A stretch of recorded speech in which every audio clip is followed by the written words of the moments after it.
Merci. La parole est à Madame Françoise Descamps-Crosnier pour le groupe socialiste, écologiste et républicain et pour 5 minutes.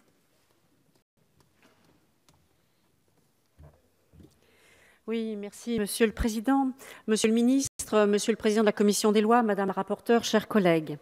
Après le texte précédent, nous poursuivons notre travail pour la transparence de la vie publique avec cette proposition de loi, de nouveau avancée par le groupe socialiste, écologiste et républicain, relative aux modalités de dépôt de candidature aux élections.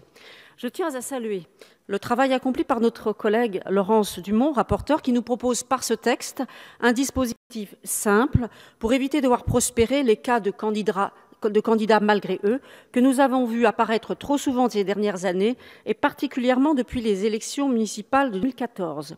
La presse, qu'elle soit régionale ou nationale, s'en est régulièrement fait l'écho, et nous avons pu constater le traumatisme que de telles situations peuvent représenter pour les personnes concernées.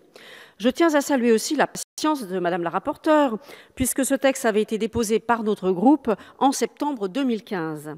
Pour moi, cette proposition s'inscrit dans la suite des travaux que nous avons menés depuis 2013 pour une plus grande transparence de la vie publique, puisqu'il permet de bien s'assurer que des candidats à une élection le sont bel et bien et que leur consentement n'a pas été recueilli de manière frauduleuse. Ainsi, les électeurs peuvent se déterminer dans leur choix de tel ou tel candidat en pouvant avoir confiance dans le fait que ceux-ci ont bel et bien eu une démarche proactive et qui s'inscrivait dans un collectif. La sincérité du scrutin n'est ainsi pas remise en cause. Le Conseil d'État a déjà eu à se prononcer sur de tels cas, qui étaient alors plus rares, dès les années 90, comme le rappelle la rapporteure dans son rapport. Il s'agissait du cas d'une personne inscrite sur une liste sans son accord grâce à une fausse déclaration de candidature et du cas de personnes inscrites qui pensaient avoir signé un document présenté comme un simple soutien à un candidat indépendant sans qu'il leur soit fait état ni de l'appartenance de ce dernier à un parti politique, ni du fait qu'il leur était demandé de se porter candidat sur une liste de ce parti, ces mentions étant ajoutées postérieurement à leur signature.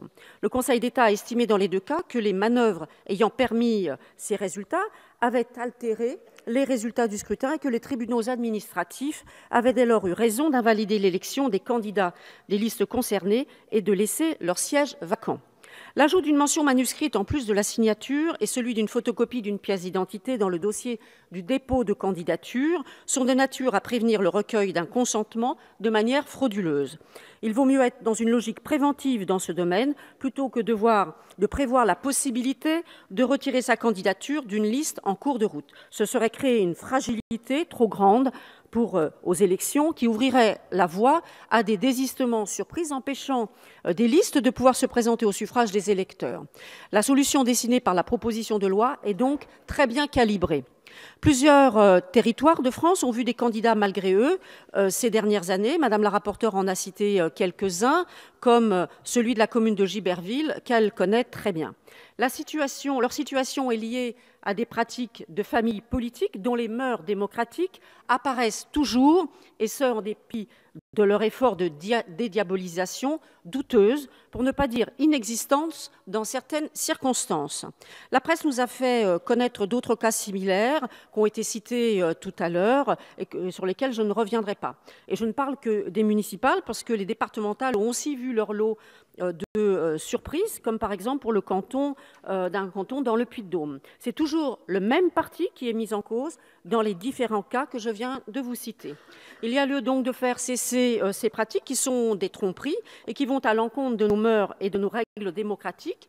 Et si l'illustre Ernest Renan estimait que l'élection encourage le charlatanisme, cette proposition de loi doit permettre de rajouter une pierre à l'édifice permettant de lui donner tort.